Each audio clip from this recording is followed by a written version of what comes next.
I met this man twice. We went on 2 dates. I maybe spent 4 hours with this person, hadn't seen him in a week. He'd never been to my apartment. He didn't know where I live, but he found out and sent me flowers. So you guys, be careful out there. Wait a minute, be careful out there? What do you mean? I thought that flowers and cards and other kinds of attention, I thought that was a good thing. I thought that was a good sign. Those things are investment. They cost him money, he spent time on it, he obviously put his feelings into it. So then, if she liked him a lot, that would end him up here. And if she liked him a little, that would end him up here. And even if she didn't like him at all, that would at least put him in the friend zone, right? Well, not necessarily. He actually ended up here, or more likely here. One of the biggest delusions for men in the modern dating market is that if you want a girlfriend, you have to be nice and be yourself. But if you just do these things, then no one owes you. The mistake this guy made was assuming that just because she went out with him twice,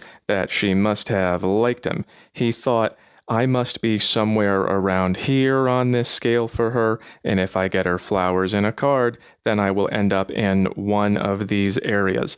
In reality, he didn't have very much of this or very much of this and ended up probably right about here. So how could he have known where he was in all of this? Let's take it point by point. A guy that I went on 2 dates with. 2. Do you see the exhaustion in her eyes? There's my take on it. That's because he moved too fast. Women are not impressed by that. It is a widely held belief that women are more romantic, but in reality, men reported falling in love earlier and expressing it earlier than women. Pause for source. So confused guys who fell for the just be nice thing end up here a lot for 2 reasons. Either you assume that she's attracted to you even though you haven't given her anything she's attracted to, or you are using niceness to try to influence attraction, which doesn't work. And men often don't understand that and they expect a return on this behavior. They go, hey, I was nice to you, so you like me now,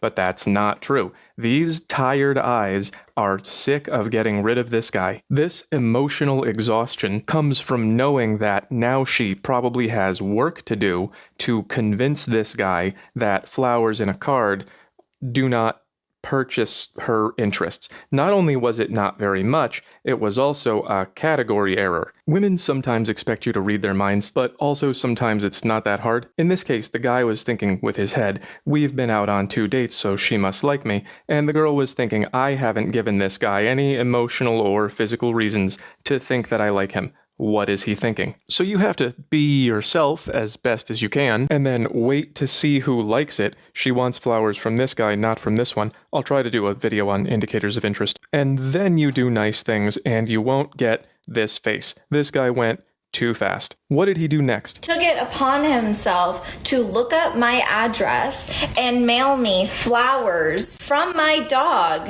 on Mother's Day. Whoa, that's kind of a lot. This has become a very appropriate response. What this guy is basically saying is, hey, now we're a family. I am your dog, which is also your baby. Happy Mother's Day. You should go out with me. This is a subdued response. Also, I know where you live. This is a normal response to that. There are certain things in people's lives that you need to be invited into. This represents a public space, and the guy is saying basically, can I have your attention? The girl is saying no, and then this is him just crashing the gates. I am in your attention now. In this example, this would be, I have a relationship with your dog. All right, what did the card say? Dear Mom, I think about you every day. Can't wait to see you and give you lots of cuddles and kisses. Happy Dog Mom Day. Love, your number 1 fur baby. So obviously he's trying to be cute with the card, but let's be serious. She knows who wrote that. I want to give you lots of cuddles and kisses. Ha ha ha ha. It's from your dog. No, it isn't. This is an example of disguising your intentions, and not in a very clever way either. He told her, I want to cuddle and kiss you, but he told it to her through a proxy, which was her own dog, which is not a believable story. And the only reason he did that is because he didn't feel comfortable saying it directly to her. She's not tired enough. What else did he do? P.S. I heard you met this amazing guy who has 2 dogs and lots of room to play.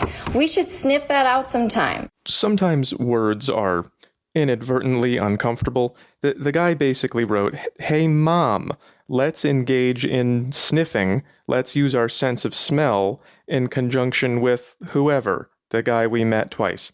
I don't know, draw your own conclusions. The comments were all over the place, positive and negative from men and women. The best one was right here. The difference between creepy and romantic is how much you like them. And that's true, but there are better ways to tell than the dog card. What you're looking for is enthusiastic, voluntary, and ideally unprompted cues of physical and emotional closeness, which does not mean being in the same room as you. This is the face of someone who knew that she was not handing those out. And this is what it looks like when you are not properly reading the room. Here's another one, I did it twice. It's a simple rule. Stop using investment to create connection. This creates connection. Looks, clothes, job, jokes, whatever you got. And this stuff, especially this, nurtures the relationship. So if you have no connection, you're not going anywhere good. And usually here.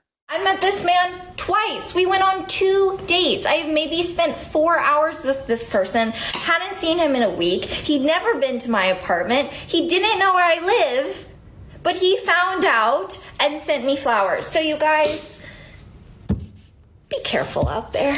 Be careful.